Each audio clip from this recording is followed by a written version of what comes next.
The Arkansas night was heavy with heat and the smell of dust and gasoline. A battered Ford pickup roared along a lonely stretch of highway, rattling over every crack in the pavement. Jed gripped the wheel, a bottle rolling under his boots, while Earl rode shotgun with a rifle resting across his lap. Behind them, bolted to the truck bed, a Confederate flag snapped in the wind like a warning. They were laughing too loud, drunk and mean, filling the cab with talk about keeping things the way they ought to be. Their voices carried the ugly confidence of men who believed the night belonged to them. Then they saw him. A man stood alone beneath the flickering neon of a rundown gas station sign. He was tall, dressed in a dark suit despite the muggy air, a wide-brimmed hat shadowing his face. A satchel rested at his boots. He didn't move as the truck slowed, headlights sweeping across him. Jed smirked. "Well, what do we got here?" Earl leaned forward, grinning wide. "Looks like somebody forgot where he was." The truck crunched into the lot, gravel spraying. Jed rolled down his window. "Evening, stranger. You lost?" The man turned his head slowly. His voice was calm, almost polite. "No, I'm waiting for someone." That answer only amused them. Earl chuckled, lifting the rifle so its weight was clear. "This ain't a place to be waitin'. You best ride with us."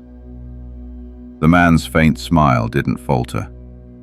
He picked up his satchel and climbed into the cab, sliding between them without a word. For the first few miles, the cab was filled only with the drone of tires on asphalt and the faint slosh of whiskey.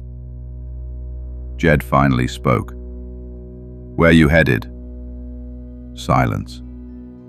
Earl sneered, twisting toward him. "We asked you something." The man turned then, slowly. His lips stretched, revealing too many teeth in the glow of the dashboard lights. His grin was wide, unnatural, and it didn't stop growing. Earl swore and swung the rifle butt into his jaw. The crack of bone filled the truck. The man's head snapped sideways, and then he began to laugh. It started low, then grew louder, raw and jagged, filling the cab until it seemed the glass itself might shatter. His grin tore wider, exposing rows of sharp, gleaming teeth. With a sudden lunge, he was on Earl, hands like iron clamping down as his mouth tore into the man's throat. Blood sprayed across the windshield, painting it in red. Earl shrieked, thrashing wildly, the rifle firing into the roof as the cab filled with gun smoke and choking screams. Jed fought the wheel, slamming the truck onto the shoulder. He grabbed the shotgun from beneath his seat and jammed it against the stranger's ribs. The blast rocked the cab. The creature reeled, tearing free of Earl's ruined throat, but even as Jed watched, the hole in his side knit itself shut with wet, snapping sounds. The truck fishtailed on the gravel shoulder, headlights bouncing as Jed floored the gas. Earl's gurgling screams had already gone silent, his body slumped in a heap. The stranger, no, the thing, had rolled out of the truck, tumbling into the ditch like a rag doll. Jed's chest heaved, shotgun clutched tight, the wheel jerking under his sweaty hands.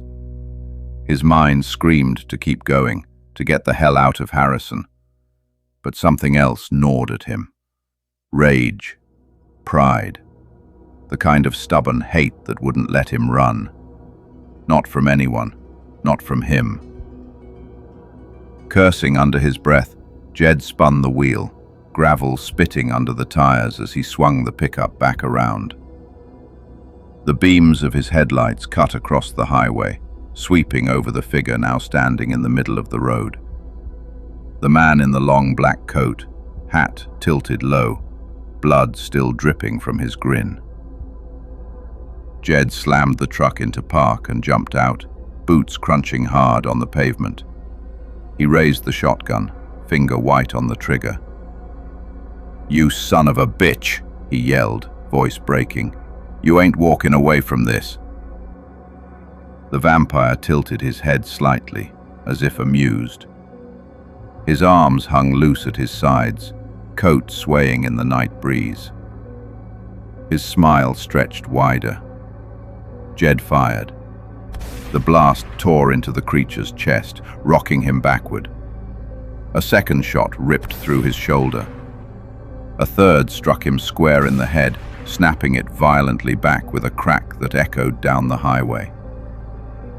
For a moment, the body hung there, head lolling at a grotesque angle, jaw slack. Then came the sound. Wet, snapping pops like green wood breaking, cartilage grinding, bone knitting itself back together. The head rolled forward, too far, then jerked upright, settling perfectly in place. The vampire's grin widened. His eyes gleamed faintly under the brim of his hat. Jed staggered back, bile burning in his throat. He fumbled with the shotgun, but his hands trembled too hard to reload. His knees buckled, and he stumbled toward the truck, heart pounding like a war drum. Behind him, the thing took one slow, deliberate step forward. Jed hurled himself into the cab, slamming the door. The engine roared to life, tires screaming as he peeled away, gravel spraying. He dared one glance in the mirror. The vampire just stood there, in the middle of the road, coat rippling in the night air, head cocked like a man watching a favorite show. He made no move to follow. He let Jed go. And Jed, drenched in sweat and blood that wasn't his, realized the truth as the truck hurtled into the dark. The stranger wasn't done. He was only beginning.